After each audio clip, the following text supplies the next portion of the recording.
Dikisahkan bahwa Baginda Raja memerintahkan prajurit-prajuritnya untuk menangkap Abu Nawas dan dijebloskan ke penjara.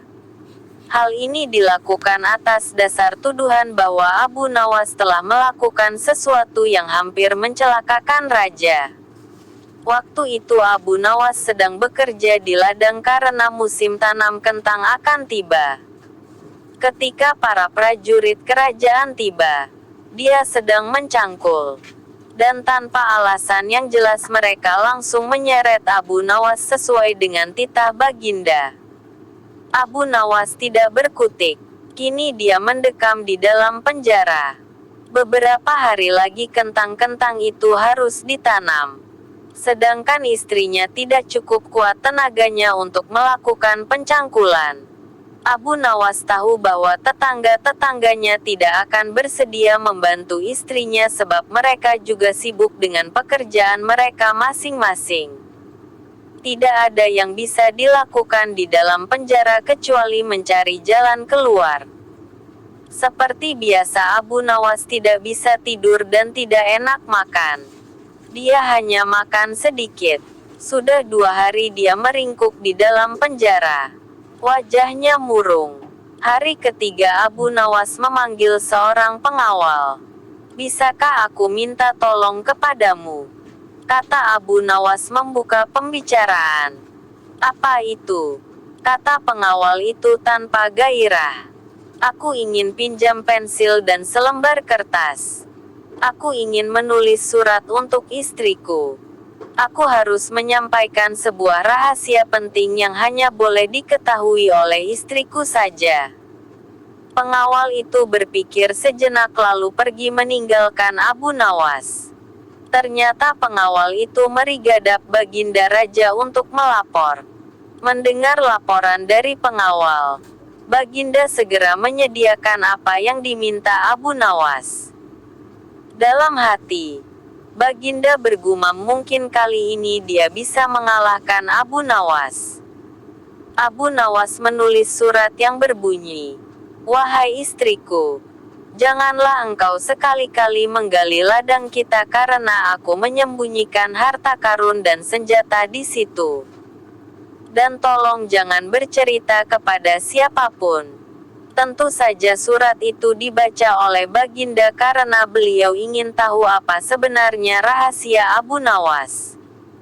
Setelah membaca surat itu Baginda merasa puas dan langsung memerintahkan beberapa pekerja istana untuk menggali ladang Abu Nawas. Dengan peralatan yang dibutuhkan mereka berangkat dan langsung menggali ladang Abu Nawas. Istri Abu Nawas merasa heran. Mungkinkah suaminya minta tolong pada mereka?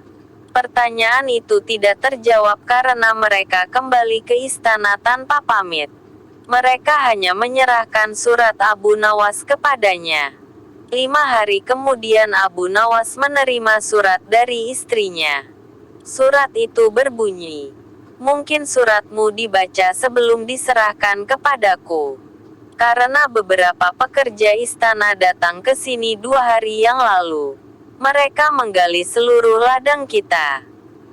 Lalu apa yang harus kukerjakan sekarang?" Rupanya istrinya Abu Nawas belum mengerti muslihat suaminya.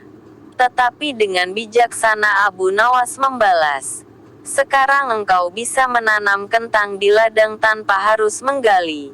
Wahai istriku." Kali ini Baginda tidak bersedia membaca surat Abu Nawas lagi. Baginda makin mengakui kecerdasan akal Abu Nawas. Bahkan di dalam penjara pun Abu Nawas masih bisa melakukan pencangkulan. Abu Nawas masih mendekam di penjara. Namun begitu Abu Nawas masih bisa menyelesaikan pekerjaannya dengan memakai tangan orang lain. Baginda berpikir. Sejenak kemudian beliau segera memerintahkan sipir penjara untuk membebaskan Abu Nawas. Baginda Raja tidak ingin menanggung resiko yang lebih buruk. Karena akal Abu Nawas tidak bisa ditebak. Bahkan di dalam penjara pun Abu Nawas masih sanggup menyusahkan orang. Keputusan yang dibuat Baginda Raja untuk melepaskan Abu Nawas memang sangat tepat. Karena bila sampai Abu Nawas bertambah sakit hati maka tidak mustahil kesusahan yang akan ditimbulkan akan semakin gawat. Kini Abu Nawas sudah bisa menghisap udara bebas di luar. Istri Abu Nawas menyambut gembira kedatangan suami yang selama ini sangat dirindukan.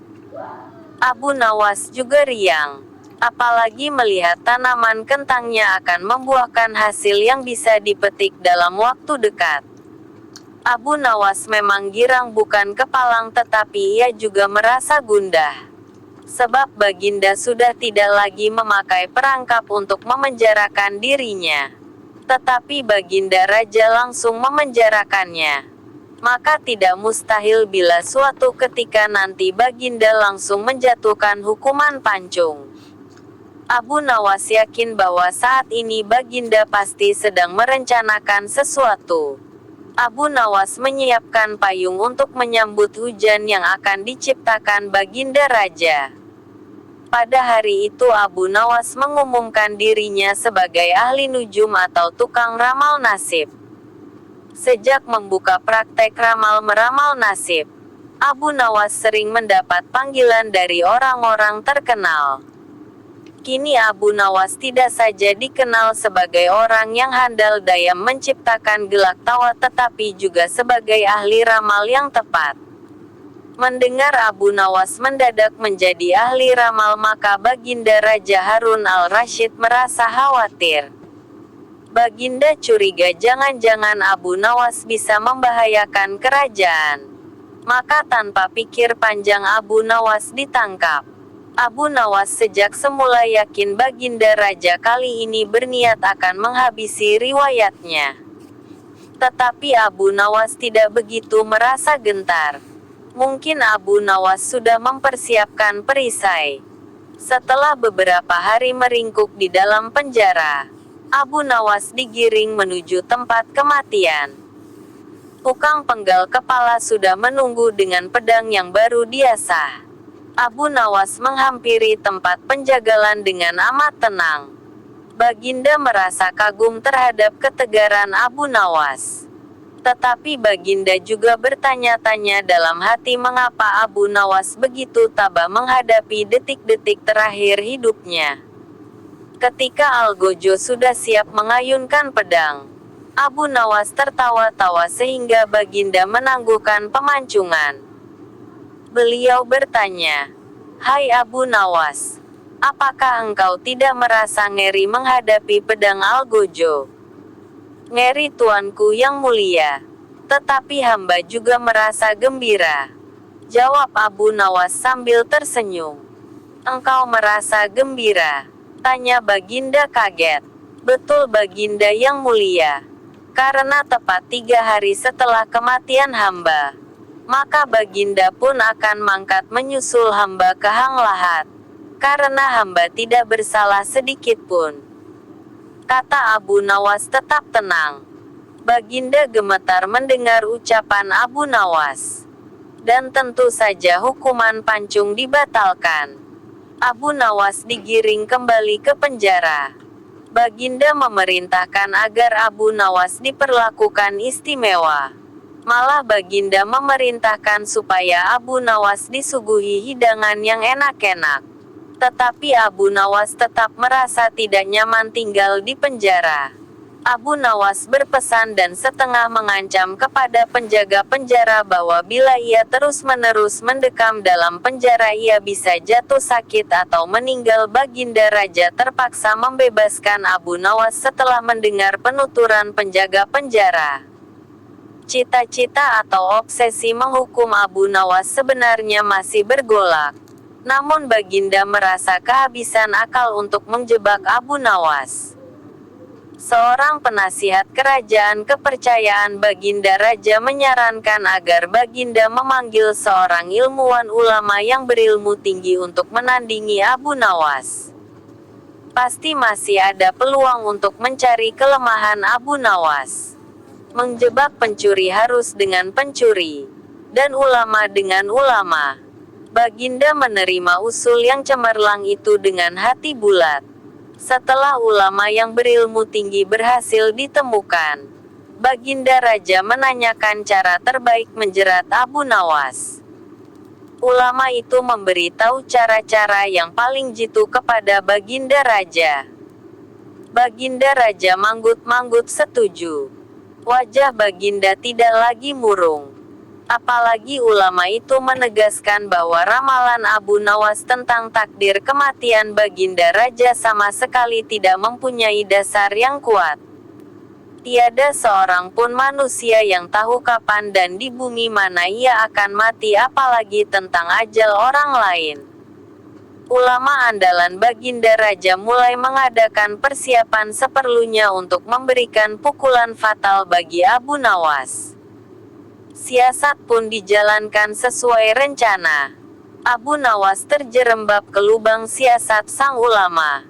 Abu Nawas melakukan kesalahan yang bisa menghantarnya ke tiang gantungan atau tempat pemancungan. Benarlah peribahasa yang berbunyi sepandai-pandai tupai melompat pasti suatu saat akan terpeleset.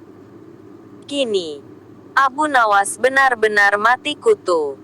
Sebentar lagi ia akan dihukum mati karena jebakan sang ilmuwan ulama.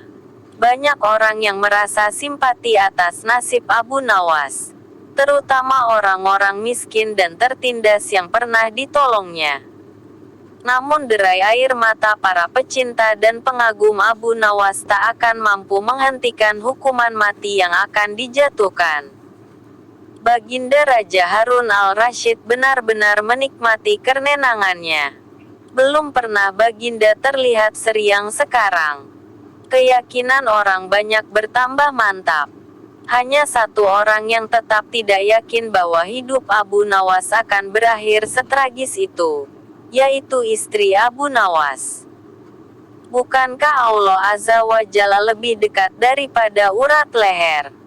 Tidak ada yang tidak mungkin bagi Allah yang Maha Gagah. Dan kematian adalah mutlak urusannya. Semakin dekat hukuman mati bagi Abu Nawas, orang banyak semakin resah. Tetapi bagi Abu Nawas malah sebaliknya. Semakin dekat hukuman bagi dirinya, semakin tegar hatinya. Baginda Raja tahu bahwa ketenangan yang ditampilkan Abu Nawas hanyalah merupakan bagian dari tipu dayanya. Tetapi Baginda Raja telah bersumpah pada diri sendiri bahwa beliau tidak akan terkecoh untuk kedua kalinya. Sebaliknya Abu Nawas juga yakin, selama nyawa masih melekat maka harapan akan terus menyertainya. Tuhan tidak mungkin menciptakan alam semesta ini tanpa ditaburi harapan-harapan yang menjanjikan. Bahkan dalam keadaan yang bagaimanapun gawatnya. Keyakinan seperti inilah yang tidak dimiliki oleh Baginda Raja dan ulama itu. Seketika suasana menjadi hening. Sewaktu Baginda Raja memberi sambutan singkat tentang akan dilaksanakan hukuman mati atas diri terpidana mati Abu Nawas. Kemudian tanpa memperpanjang waktu lagi Baginda Raja menanyakan permintaan terakhir Abu Nawas. Dan pertanyaan inilah yang paling dinanti-nantikan Abu Nawas. Adakah permintaan yang terakhir? Ada paduka yang mulia? Jawab Abu Nawas singkat. Sebutkan. Kata Baginda. Sudilah kiranya hamba diperkenankan memilih hukuman mati yang hamba anggap cocok wahai Baginda yang mulia. Pinta Abu Nawas. Baiklah. Kata Baginda menyetujui permintaan Abu Nawas. Paduka yang mulia, yang hamba pinta adalah bila pilihan hamba benar hamba bersedia dihukum pancung. Tetapi jika pilihan hamba dianggap salah maka hamba dihukum gantung saja. Kata Abu Nawas memohon. Engkau memang orang yang aneh. Dalam saat-saat yang amat genting pun engkau masih sempat bersenda gurau. Tetapi ketahuilah bagiku segala tipu muslihatmu hari ini tak akan bisa membawamu kemana-mana. Kata Baginda sambil tertawa. Hamba tidak bersenda gurau Paduka yang mulia, kata Abu Nawas bersungguh-sungguh. Baginda makin terpingkal-pingkal. Belum selesai Baginda Raja tertawa-tawa, Abu Nawas berteriak dengan nyaring. Hamba minta dihukum pancung. Semua yang hadir kaget. Orang banyak belum mengerti mengapa Abu Nawas membuat keputusan begitu. Tetapi kecerdasan otak Baginda Raja menangkap sesuatu yang lain. Sehingga tawa Baginda yang semula berderai-derai mendadak terhenti. Kening Baginda berkenyit mendengar ucapan Abu Nawas. Baginda Raja tidak berani menarik kata-katanya karena disaksikan oleh ribuan rakyatnya. Beliau sudah terlanjur mengabulkan Abu Nawas menentukan hukuman mati yang paling cocok untuk dirinya. Kini kesempatan Abu Nawas membela diri. Baginda yang mulia, hamba tadi mengatakan bahwa hamba akan dihukum pancung. Kalau pilihan hamba benar maka hamba dihukum gantung. Tetapi di manakah letak kesalahan pilihan hamba sehingga hamba-hamba dihukum gantung? Padahal hamba telah memilih hukuman pancung. Olah kata Abu Nawas memaksa Baginda Raja dan ulama itu tercengang. Benar-benar luar biasa otak Abu Nawas ini. Rasanya tidak ada lagi manusia pintar selain Abu Nawas di negeri Baghdad ini. Abu Nawas, aku mengampunimu. Tapi sekarang jawablah pertanyaanku ini. Berapa banyakkah bintang di langit? Oh, gampang sekali tuanku. Iya. Tapi berapa? 100 juta. 100 miliar. Tanya Baginda. Bukan tuanku. Cuma sebanyak pasir di pantai. Kau ini, bagaimana bisa orang menghitung pasir di pantai? Bagaimana pula orang bisa menghitung bintang di langit? Hahaha, kau memang pintar dan lucu. Kau adalah pelipur laraku, Abu Nawas. Mulai sekarang jangan segan-segan sering-seringlah datang ke istanaku. Aku ingin selalu mendengar lelucon-leluconmu yang baru. Siap Baginda.